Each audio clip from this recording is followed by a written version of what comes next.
இந்த அரசு பொறுப்பேற்ற முதல் நாள்லேருந்து சொல்வது கஜானாவை தொடச்சி வச்சுட்டு போயிட்டாங்க, கஜானால பணம் இல்லை என்பதுதான் தொடர்ந்து இவங்க வச்சிருக்கக்கூடிய குற்றச்சாட்டு. தொடர்ந்து இலவசமாக கொடுக்குறீங்க, எல்லாத்தையும் இலவசமாக கொடுக்குறீங்கன்னு இவங்க குற்றம் சாட்டிட்டு இன்னைக்கு காரை இலவசமாக நீங்கள் கொடுக்குறீங்க.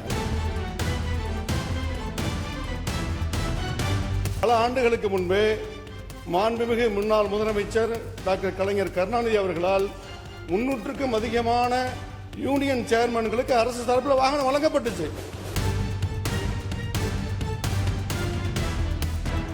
சட்டமன்ற உறுப்பினருடைய பணி வேறு, உள்ளாட்சி பிரதிநிதிகள் உள்ளாட்சியிலே தலைவராக இருக்கிறவருடைய பணி வேறு. அவங்க நேரடியாக ஒவ்வொரு இடத்துக்கும் சென்று பார்க்க வேண்டும். காரு எங்களுக்கு வேணான்னு சொன்னதுக்கே இவ்வளவு கோவப்படுறீங்க, கொடுத்தேன்னு சொல்றாரு.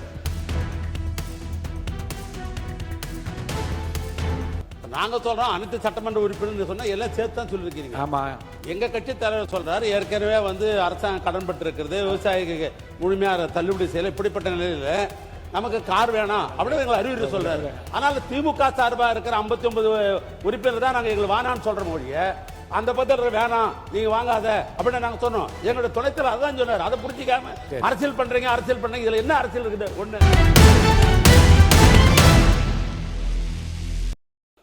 பேரவைத் தலைவர் அவர்களே, எங்களுடைய தலைவர் இதை அரசியல் செய்வதற்காக கிடையாது. இந்த அரசு பொறுப்பேற்ற முதல் நாள்லேருந்து சொல்வது கஜானாவை தொடச்சி வச்சுட்டு போயிட்டாங்க, கஜானால பணம் இல்லை என்பதுதான் தொடர்ந்து இவங்க வச்சிருக்கக்கூடிய குற்றச்சாட்டு. அது மட்டும் இல்லை, இவங்களோட தேர்தல் பிரச்சாரத்தில் இப்போ இருக்கக்கூடிய அமைச்சர்கள், சட்டமன்ற உறுப்பினர்கள், அவங்க இயக்கத்தை சேர்ந்தவங்க நிறைய பேர் சொல்லியிருக்கிறாங்க, தொடர்ந்து இலவசமாக கொடுக்குறீங்க, எல்லாத்தையும் இலவசமாக கொடுக்குறீங்கன்னு இவங்க குற்றம் சாட்டிட்டு இன்னைக்கு காரை இலவசமாக நீங்கள் கொடுக்குறீங்க. அது உங்க முதலமைச்சருடைய உரிமை. நாங்க எங்களுக்கு கார் தேவையில்லை, எங்களுடைய திராவிட முன்னேற்ற கழக உறுப்பினருக்கு கார் தேவையில்லை. யார் யாருக்கு கார் வேணுமோ நீங்க வாங்கிக்கோங்க. எங்களுடைய வேண்டுகோள் என்னன்னா, வேட்பு மனு தாக்கல்ல நீங்க அஃபிடவிட்ல ஃபைல் பண்ணிருப்பீங்க, யார் யாருக்கு கார் இல்ல, எவ்வளவு சொத்து இருக்கு அப்படின்னு சொல்லியிருப்பீங்க. அதுக்கு தகுந்த மாதிரி அவங்களுடைய வசதி வாய்ப்புக்கு ஏற்ற மாதிரி கார் வாங்கி கொடுங்க என்பதுதான் எங்களுடைய சஜஷன். மாண்பு சிறுபான்மைத்துறை அமைச்சர் விடுங்க, அவங்களுக்கு கொஞ்சம் விடுங்க, கொஞ்சம் சிறுபான்மையை கொஞ்சம் விடுங்க. மாண்பு சிறுபான்மைத்துறை அமைச்சர். இந்த சட்டமன்ற உறுப்பினர்களுக்கு இந்த கார் தேவைங்கிறது ஒரு சர்ச்சையாக பேசப்படுகிறது. பல ஆண்டுகளுக்கு முன்பே மாண்புமிகு முன்னாள் முதலமைச்சர் டாக்டர் கலைஞர் கருணாநிதி அவர்களால் 300க்கும் அதிகமான யூனியன் சேர்மன்களுக்கு அரசு தரப்பில் வாகனம் வழங்கப்பட்டுச்சு. இது ஒன்றும் புதுசு இல்லை. அப்பெல்லாம் நிதி நிலைமை அப்பவும் இப்படிதான் இருந்தது. அப்பெல்லாம் கேள்வி கேட்காம இப்போ ஒரு சட்டமன்ற உறுப்பினர்களுக்கு கிடைக்கிறது கேள்வி கேட்கறது சரியானதா பண்ணுங்க. உறுப்பினர் ஏவா வேலு அவர்கள்.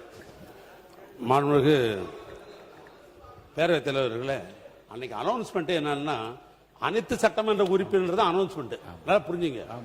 நாங்க சொல்றோம் அனைத்து சட்டமன்ற உறுப்பினர் சொன்னா எல்லாம் சேர்த்து தான் சொல்லிருக்கீங்க. ஆமா, எங்க கட்சி தலைவர் சொல்றாரு ஏற்கனவே அரசாங்கம் கடன் பட்டு இருக்கிறது, விவசாயிக்கு முழுமையாக தள்ளுபடி செய்யல, இப்படிப்பட்ட நிலையில நமக்கு கார் வேணாம் அப்படின்னு எங்களை அறிவுரை சொல்றாரு. அதனால திமுக சார்பா இருக்கிற 59 உறுப்பினர் தான் நாங்க எங்களுக்கு வேணான்னு சொல்றோம் மொழிய, அந்த பத்திர வேணாம் நீங்க வாங்காத அப்படின்னு நாங்க சொன்னோம். எங்களுடைய துணைத்தலைவர் அதான் சொன்னார். அதை புரிஞ்சிக்காம அரசியல் பண்றீங்க இதுல என்ன அரசியல் இருக்குது? ஒண்ணு.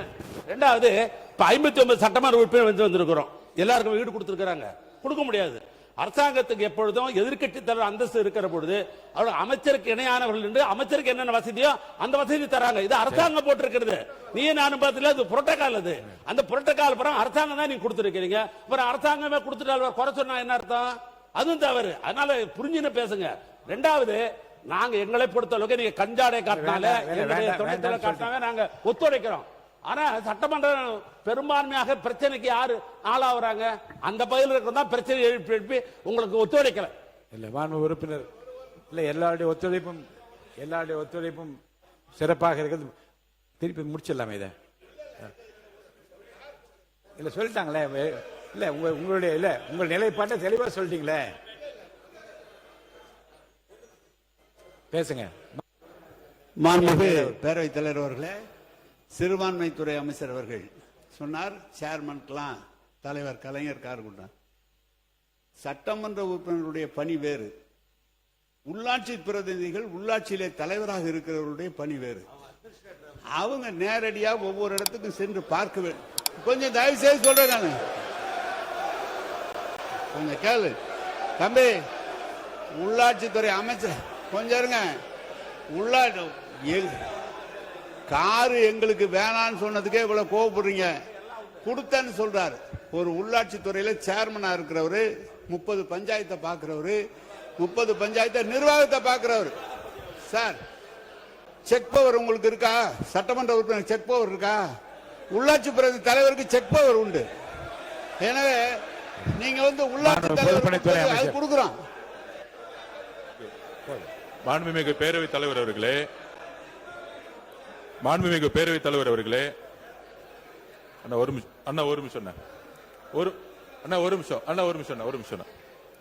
மாண்புமிகு பேரவைத் தலைவர்களே, மாண்புமிகு மூத்த உறுப்பினர் கேட்டாரு சட்டமன்ற உறுப்பினர் செக் பவர் இருக்கான்னு அப்படின்னு. செக் பவர் இல்ல, ஒத்துக்கிறோம். ஆனால் மக்களுடைய எதிர்பார்ப்பு என்ன? அந்த புதிய சட்டமன்ற எதிர்பார்ப்புன்னா, பெரும்பாலும் தேர்தலில் நாங்க பிரச்சாரத்துக்கு போகும்போது சொன்னது, நிறைய இடத்துல எம்எல்ஏவை நாங்க பார்த்ததே கிடையாது. எம்எல்ஏ ஓட்டு கேட்கும் போது வந்தாரு, அதுக்கப்புறம் வரவே இல்ல. மழை வரும்போது வரல, எங்க குறைய கேட்க வரல. ஏன் தொகுதியிலேயே அது இருந்துச்சு, எம்எல்ஏ ஆபீஸ் கூட இல்லன்னு. அப்ப மக்களுடைய எதிர்பார்ப்பு என்னன்னா, சட்டமன்ற நாங்க தேர்ந்தெடுக்கப்பட்டு எங்களுடைய கோரிக்கையை நிறைவேற்றுவது எங்களை முத பாருங்கன்னு சொல்றாங்க. அப்ப பாருங்கன்னு சொல்லும்போது நடந்து போய் பார்க்க முடியாது. ஒவ்வொரு சட்டமன்றத்தை இடத்துல பார்க்கும்போது கிட்டத்தட்ட 3 லட்சம் பேர் இருந்தாங்கன்னா, இப்ப 7 வார்டு இருக்கு என் தொகுதியிலனா, 7 வார்டு நம்ம நடந்து போய் பார்க்க முடியாது. அப்ப இது ஆடம்பரம் கிடையாது. இது அரசியல் ரீதியா நம்ம அமைச்சருக்கு எப்படி மூத்த உறுப்பினர் சொன்னாரோ அது அரசே கொடுத்திருக்கும். சட்டமன்ற உறுப்பினர்களுக்கு இது ஆடம்பரம் கிடையாது. ஒவ்வொரு சட்டமன்ற உறுப்பினர் மக்களை போய் சந்திக்க வேண்டும் என்ற எண்ணத்தில் தான் மாண்புமிகு முதலமைச்சர் இந்த காரை அனௌன்ஸ் பண்ணியிருக்காரு. மக்களை சந்திக்க வேண்டும், இதுதான் முக்கிய கோரிக்கை. சந்திக்கும் போதுதான் அனைத்து டிபார்ட்மெண்டோடைய ஒவ்வொரு ஆபீஸ்க்குள்ள போய், இப்ப நீங்க உள்ளாட்சி துறையெல்லாம் ஆபீஸ்ல உட்கார்ந்துட்டு ஒரு சட்டமன்ற உறுப்பினர் கேள்வி கேட்கும் போது அந்த அதிகாரிகள் உள்ளபடியே ஒரு பயம் வரும். இல்ல வீட்டுக்குள்ளேயே உட்கார்ந்துகிட்டு நம்ம ஒரு அரசியல் செய்ய முடியாது. மக்களுடைய தேவைகளை ஒவ்வொரு தெருவா செய்யணும். அதுக்குதான் இந்த இதை தவிர இது ஆடம்பரம் கிடையாது. எதிர்கட்சி தலைவருடைய நிலைப்பாடுல நாங்களும் இருக்கோம். யார் யாருக்கெல்லாம் கார் இருக்கு அவங்க ஆட்டோமேட்டிக்கா யாரும் அப்ளை பண்ண போறது இல்ல. ஆனா ஒரு முதலமைச்சருடைய அறிவிப்பு பொதுவான அறிவிப்பா தான் இருக்க முடியும். இதுதான் ஒரு அரசுடைய புரோட்டோகால். மாண்பு உறுப்பினர்களுக்கு தலா பேசுகின்ற உறுப்பினருக்கு தலா 5 நிமிடம் மட்டும் ஒதுக்கப்படுகிறது. 2 மாண்பு அமைச்சர்கள் பதில் சொல்ல வேண்டிய கட்டாயமும் இருக்கிறது. பிற்பகல் 2 மணிக்குள் முழுமையாக சட்டமன்றம் நிறைவு பெறும் என்று ஏற்கனவே சொல்லிவிட்டோம். மாண்பு அமைச்சர்களின் பதில்களுடன் அவை முடிவு பெற வேண்டிய கட்டாயத்தில் இருப்பதால் பேச வருகின்ற மாண்பு உறுப்பினர்கள் தயவு செய்து 5 நிமிடங்களுக்கு மிகாமல் உங்கள் கருத்துக்களை 6 மானிய கோரிக்கை மீது வைக்க வேண்டும் என்று கேட்டுக்கொள்கிறேன். நான் சொல்ல, ஜூன் 21, 2024 மாண்புமிகு முன்னாள் நம்முடைய பேரவைத் தலைவர் அப்பாவு அவர்கள் இந்த அவையில் சொன்னதான் நான் படிக்கின்றேன். அப்போதும் அதற்கு கட்டுப்பட்டு நீங்கள் 5 நிமிடத்துக்குள்ள பேச்சை முடித்திருக்கின்றீர்கள். இப்போதும் குறைவான கொடுக்கப்பட்ட நேரத்தில் விரைவாக முடிக்கும்படி நான் கேட்டுக்கொள்கிறேன்.